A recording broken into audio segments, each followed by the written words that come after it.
did you get 50 bucks? Have you been going through my purse again? Yes, but that's not where I got the money. By the way, you're out of Tic Tacs. March 24th, 1990. Millions watched in disbelief as television's favorite wisecracking alien, ALF, was surrounded by military helicopters and taken away into the night. The screen faded to black, with a promise that never came. To be continued. Fans were left without answers, closure, or a happy ending.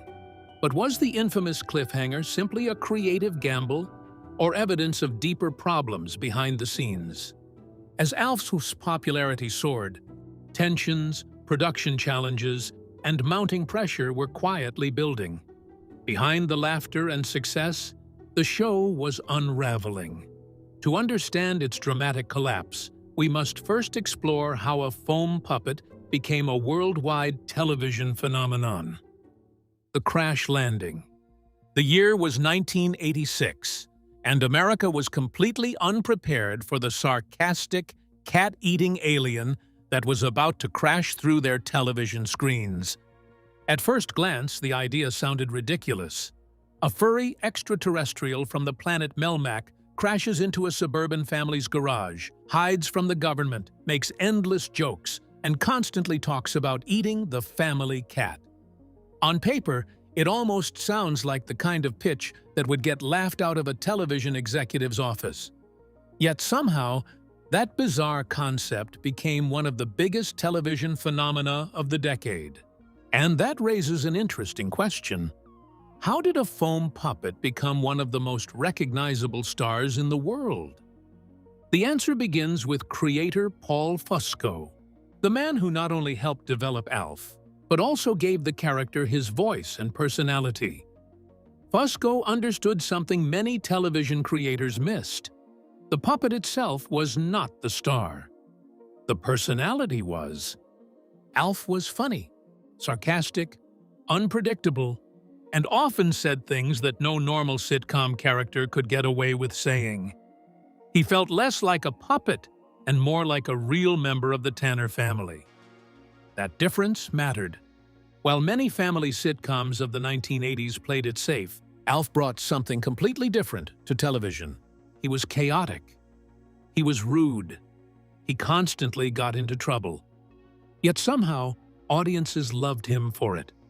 And almost immediately, the ratings proved it. What started as a strange experiment quickly turned into one of television's hottest shows. Week after week, viewers tuned in to watch the adventures of the Tanner family and their secret alien guest. Families gathered around their televisions to see what trouble ALF would cause next. Children loved him. Adults loved him. Even people who normally had no interest in science fiction found themselves laughing along. At its peak, the show was attracting around 30 million viewers. Think about that number for a second. Today, television is spread across hundreds of channels and countless streaming platforms. Back then, pulling in tens of millions of viewers meant you were dominating popular culture. ALF was no longer just a television character. He had become a brand. Suddenly, his face was everywhere. You could find ALF toys, posters, clothing, lunchboxes, trading cards, books, and countless other products.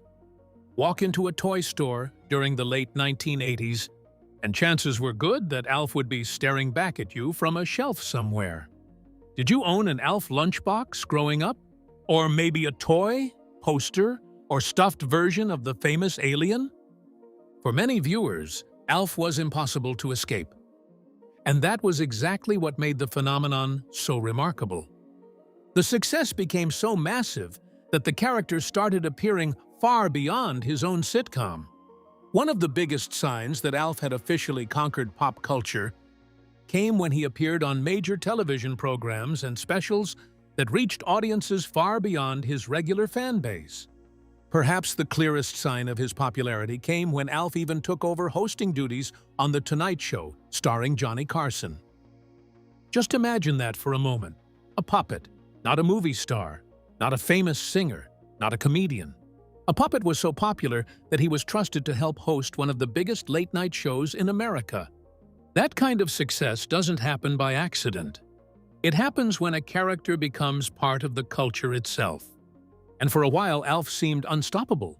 The show projected a warm and comforting image. The Tanner family represented the classic television household. No matter what problem appeared, things usually worked out by the end of the episode. The laughter was constant. The stories felt lighthearted. The chemistry between the cast seemed natural and effortless. From the outside, everything looked perfect. Viewers saw a happy family sitcom. Network executives saw strong ratings. Advertisers saw dollar signs. Merchandising companies saw endless opportunities. But what if the very thing that made ALF special was also creating a problem that nobody outside the studio could see? Because while millions of viewers were laughing from their living rooms, something very different was happening behind the cameras. The truth is that bringing ALF to life was far more difficult than audiences realized. Every movement required careful coordination. Every scene demanded technical tricks. Every joke came with challenges hidden just outside the camera frame. At first, those challenges seemed manageable. Then they started growing. And the bigger the show became, the harder those problems became to ignore. The public saw a lovable alien creating chaos inside the Tanner household. What they didn't see were the exhausting production demands building pressure day after day behind the scenes. The perfect family image was beginning to crack. And beneath the Tanner family's living room was a secret that turned every filming day into a potential nightmare. While viewers were laughing at the Tanner family's antics, the actors themselves were fighting to survive a literal, physical hazard right beneath their feet. What exactly was hiding under the Tanner family's living room? The 4-foot minefield. When you watched the Tanners walk through their cozy suburban living room, you were actually watching actors navigate a high-stakes, 4-foot-high death trap. That might sound like an exaggeration, but according to people who worked on ALF, it was surprisingly close to reality. The same set that looked warm and welcoming on television was hiding a complicated maze beneath the floor. And as the show's popularity exploded, that hidden world became one of the biggest reasons life behind the scenes turned into a nightmare. What if the biggest danger on the ALF set wasn't the alien at all, but the floor beneath everyone's feet? To understand the problem, you first have to understand how ALF worked. Unlike many television puppets that appeared briefly in short segments, ALF was the star of an entire sitcom. He wasn't popping into scenes for a few seconds. He was carrying on conversations, reacting to actors, moving around furniture, and interacting with the Tanner family almost constantly. That required an enormous amount of technical coordination. The audience only saw ALF from the waist up most of the time.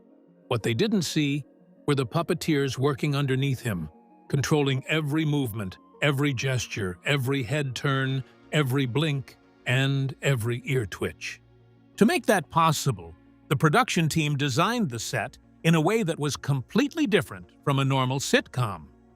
Large sections of the floor were cut out and transformed into trenches beneath the set. These openings allowed puppeteers to move underneath while keeping themselves hidden from the camera. In theory, it was clever. In practice, it created chaos. The entire Tanner house became a giant obstacle course filled with hidden gaps, narrow pathways, and open spaces where a careless step could send someone crashing into the area below. Imagine working an 18-hour day under hot studio lights, trying to remember your lines, hit your marks, stay in character, and avoid falling through the floor at the same time.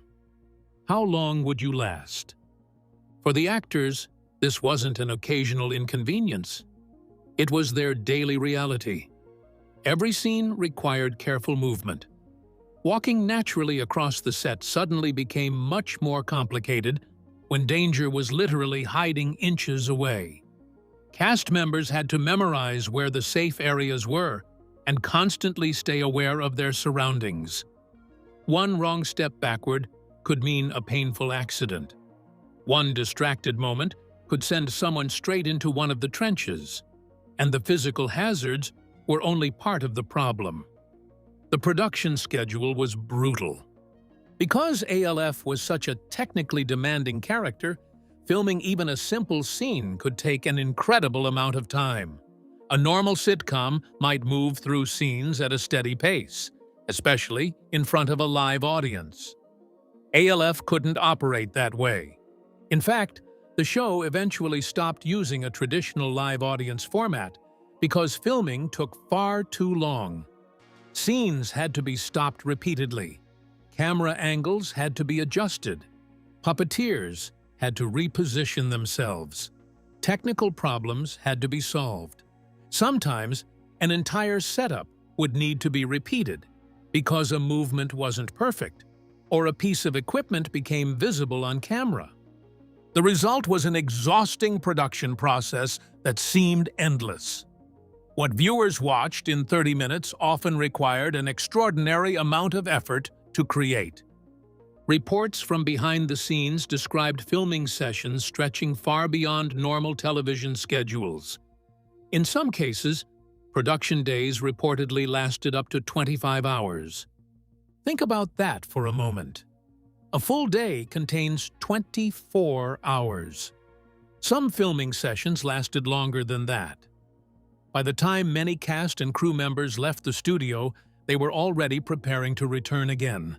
Fatigue became normal, exhaustion became expected, and frustration started building beneath the surface. The challenge was that ALF had to look believable. Every tiny movement mattered. If his head turned too quickly, it looked unnatural. If his timing was off, the joke didn't land. If an ear moved incorrectly, another take was required. That meant everyone had to wait. Actors waited. Crew members waited. Directors waited. Everyone stood under bright lights while adjustments were made beneath the set. A single moment that lasted only seconds on television could take hours to perfect. Can you imagine standing on a dangerous set for most of a day just so a puppet's reaction shot could be filmed correctly? And yet, that was exactly what many people were doing. The irony is that audiences never saw any of this. Viewers saw a cheerful sitcom. They saw laughter. They saw funny family moments. They saw ALF delivering jokes every few minutes. The stress remained invisible. The danger remained invisible. The exhaustion remained invisible. From home, everything looked effortless. Behind the cameras, it was anything but effortless. As the years went on, the demanding schedule began affecting morale. Long hours have a way of changing people. Physical exhaustion slowly turns into mental exhaustion. Small annoyances become bigger problems. Patience becomes harder to maintain.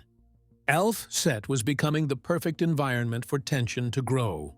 And perhaps the strangest part of all was that every sacrifice, every exhausting shoot, every dangerous step around the trenches was being made for a character who wasn't even human. A character made from foam, fabric, wires, and mechanics. Yet that character was becoming the center of everything. The ratings, the publicity, the merchandise, the media attention. The entire machine revolved around ALF, and that created a new problem that would prove even more damaging than the physical hazards. Because while the cast could learn to avoid falling through the floor, they couldn't avoid the growing feeling that they had become supporting characters in their own television show. The physical exhaustion was one thing, but the psychological torture of playing second fiddle to a piece of foam was about to break the cast's peace completely. Just how bad did the resentment get behind closed doors? The Frankenstein complex. Imagine training your whole life as a serious actor, only to discover that the biggest star on set is a wisecracking alien made of foam and fur. That was the strange reality unfolding behind the scenes of ALF. By the late 1980s, the physical dangers of the set were only part of the problem. The deeper wounds were emotional. While millions of viewers laughed every week, many of the people creating the show were quietly reaching their breaking point. From the outside, ALF looked like one of television's happiest success stories. Families gathered around their TVs. Merchandise flew off store shelves. Ratings remained strong. But behind the cameras, frustration was growing. And it all started with one uncomfortable truth. The audience wasn't tuning in for the human cast. They were tuning in for ALF. Think about that for a second. How would you feel if years of acting experience suddenly became less important than a puppet's one-liners? For actor Max Wright, who played Willie Tanner, that reality reportedly became increasingly difficult to accept. Wright was a trained stage actor with a serious theatrical background. Yet week after week, every scene revolved around the alien from Melmac. The more popular ALF became, the more the spotlight shifted away from the cast and toward the puppet. Behind the scenes, reports of tension became common. Stories circulated about arguments, frustration, and growing resentment during production. While viewers saw a lovable suburban father dealing with an alien roommate, people working on the set were witnessing a very different story. And the pressure wasn't limited to one actor. Anne Skadine, who played Kate Tanner, later spoke candidly about the experience. Looking back, she described the atmosphere as lacking joy. That statement may sound simple, but it speaks volumes. Think about everything we've already covered. The endless shooting hours. The dangerous trenches are hidden beneath the floor. The constant technical delays. Now imagine dealing with all of that while trying to deliver a sitcom performance every single day. At what point does a dream job stop feeling like a dream? For some cast members, that line had already been crossed. One of the most heartbreaking examples involved Andrea Elson, who played Lynn Tanner. During later interviews, she revealed that the stress of working on the show contributed to her struggle with bulimia. That revelation changed how many fans viewed the series, because suddenly, this wasn't just a story about difficult working conditions, it was a story about real people paying a personal price for television success. While millions laughed at ALF's jokes, some of the people standing beside him were fighting battles viewers never knew existed. And yet, at the center of it all stood creator and puppeteer Paul Fusco. Here's where the story takes an even stranger turn. Most puppeteers acknowledge that their characters are puppets. Fusco didn't think that way. In fact, people who worked around him often described his commitment to ALF as absolute. To Fusco, ALF wasn't simply a character being performed. ALF was ALF. That mindset influenced almost everything surrounding the production. Perhaps the most famous example involved legendary puppeteer Jim Henson. At one point, the idea of an ALF and Muppets crossover was reportedly discussed. For most television producers, that would have sounded like a dream opportunity. Two beloved franchises sharing the screen could have been a ratings goldmine. But Fusco rejected the idea. Why? Because he reportedly refused to place ALF in a situation where audiences would see him as just another puppet. Let that sink in. A crossover with some of the most famous puppets in entertainment history was turned down because Fusco wanted to preserve the illusion that ALF was somehow different. Was that dedication to artistic vision, or was it obsession? Even today, fans still debate that question. Some argue that Fusco's commitment is exactly what made ALF feel so real. Without that level of belief, the character might never have connected with audiences the way he did. Others believe that the same obsession contributed to the growing tension on set. Because when one character becomes the center of an entire universe, everyone else eventually starts orbiting around it. And that is exactly what happened. As the years passed, exhaustion turned into frustration. Frustration turned into resentment. Resentment turned into a production environment where many people simply wanted out. The cast had spent years navigating physical hazards, impossible schedules, and emotional strain. By the end of the decade, some were counting the days until it was finally over. Have you ever worked somewhere that looked amazing from the outside, but felt completely different once you were inside? Do you think Paul Fusco was protecting his creation, or do you think his commitment went too far? Because by 1990, the cracks were impossible to hide. The cast was exhausted. The crew was worn out. And the future of ALF was suddenly hanging by a thread. But just when it looked like the curtain was about to fall, Paul Fusco made one last desperate move.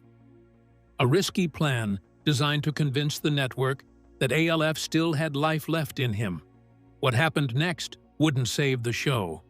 Instead, it would leave an entire generation of kids staring at their television screens in absolute shock. The Broken Promise. In the spring of 1990, Paul Fusco wrote a script designed to hold NBC hostage, but the network decided it was willing to walk away instead. After 4 exhausting seasons, everyone involved with ALF was standing at a crossroads. The cast was burned out. The crew was exhausted. The production had become infamous for its long hours, technical headaches, and constant tension behind the scenes. Yet, despite all of that, there was still one thing keeping the machine running: the belief that a 5th season was coming. According to accounts from people involved with the show, Fusco had received assurances that another season was likely on the way. Believing the future was secure, he made a bold decision. Instead of ending Season 4 with a neat resolution, he wrote a cliffhanger that practically demanded a continuation. And this is where the story takes a dramatic turn that few fans saw coming. In the final episode, ALF finally prepares to leave Earth. For years, he had hidden from the authorities, living secretly with the Tanner family. Now he has a chance to reunite with survivors from his home planet. It feels like freedom is finally within reach. Then everything falls apart. Just before ALF can escape, military forces surround him. Helicopters arrive. Vehicles close in. The lovable alien who spent 4 years cracking jokes in a suburban living room is captured by the government. The episode ends. A simple message appears: to be continued. For viewers, it was a shocking moment. For Fusco, it was a strategic move.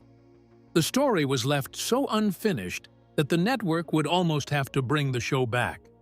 But television is not driven by storytelling alone. Behind the scenes, executives were making decisions based on ratings, budgets, and corporate changes. NBC underwent leadership changes. The people who had supported the show were no longer in the same positions of power. Promises that once seemed solid suddenly meant very little. And then came the decision that changed everything. The network canceled ALF. Just like that, the cliffhanger became a dead end. Imagine being a kid in 1990. You watch your favorite alien get captured by the military. You're told the story will continue. Then it never does. Did you experience that frustration yourself? How would you feel if a show ended today with its biggest mystery unresolved? And do networks have a responsibility to finish stories they ask audiences to invest in? For the cast, the cancellation was less heartbreaking and more like the end of a long battle. Reports from those close to the production suggest that Max Wright was so eager to move on that when filming wrapped on the final episode, he left immediately.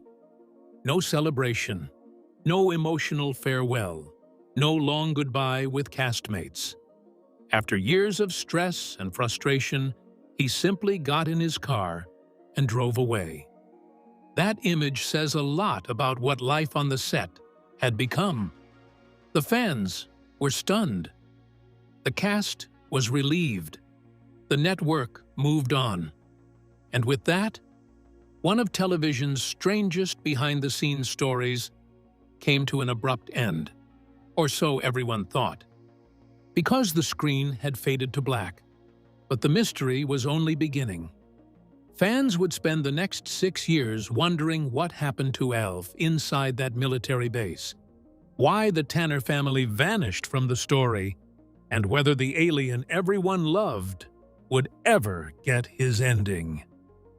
Project ALF and the Missing Family. In 1996, long after the laughter had faded and the studio lights had gone cold, the truth about ALF finally resurfaced on screen. But instead of a feeling of closure, feeling warm or nostalgic, it came with something far more unsettling. Because the answer we got was not just about where ALF had been. It quietly confirmed something fans were never ready to accept. His human family was gone forever, and not in the way anyone expected. And here is where things get strange. The story picks up in the TV movie project, ALF, where ALF is revealed to have survived not as a national joke or scientific experiment gone wrong, but as a captured subject locked inside Edwards Air Force Base. Yes, the same alien who once joked about eating cats was now being treated like a fully classified asset. According to EWBU's retrospective coverage of the ALF franchise, this was NBC's attempt to finally answer the cliffhanger that had haunted viewers since the show ended in 1990. So how does ALF get out? In classic chaotic fashion, he escapes military custody, slips into the human world again, and ends up in situations that feel almost surreal compared to the sitcom charm of the original show. At one point, he even walks into a strip club, a scene that perfectly shows how far the franchise had drifted from its cozy suburban roots. Eventually, after a chain of government confusion and public exposure, ALF is granted pardon status and officially named Ambassador to Earth. But here is the part that hits differently. Where is the Tanner family? Not a single original cast member returns. Not Willie, not Kate, not Lynn or Brian. The entire family that once protected ALF, laughed with him, and built the emotional heart of the show is completely missing. They are written off as being placed into witness protection.